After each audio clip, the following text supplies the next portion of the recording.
ഇങ്ങനെയൊക്കെ മോൻ അമ്മയുടെ മുമ്പിൽ ഇങ്ങനെ ഒരു ത്യാഗം ചെയ്ത് കാണിക്കാനായിരിക്കും സ്വന്തം ആൾക്കാർ വിട്ട് പിടിച്ചോണ്ട് പോയത്. അവളുടെ തീനുള്ള മറുപടി നീ പറയണതാ ഞാൻ പറയണ. 10 മാസം ഒരേ പള്ളിയെ കിടന്ന് ഈ ഉടപ്പറന്ന് നിനക്കെപ്പോഴേ ശത്രുവായത്? നന്നാക്കാൻ വന്ന് ഇങ്ങനൊരുത്തരാണെന്ന് അറിയുമ്പോ അണ്ണാന്നും പറഞ്ഞ് ഓടി വരുമെന്ന് വിചാരിച്ചു.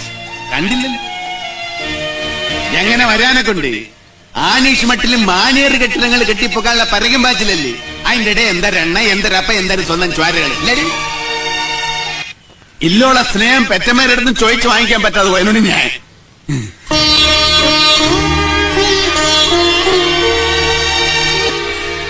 ഏട്ടൻ വാ. പറഞ്ഞ മനസ്സിലാവാത്ത ഇവരുടെയൊക്കെ മുമ്പിൽ എന്റെ ഏട്ടൻ ചെറുതാവണ്ട. വാ.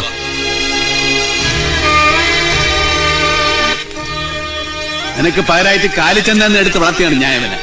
യവ എനിക്ക് വേണ്ടി ചാവും. നീ എന്നെ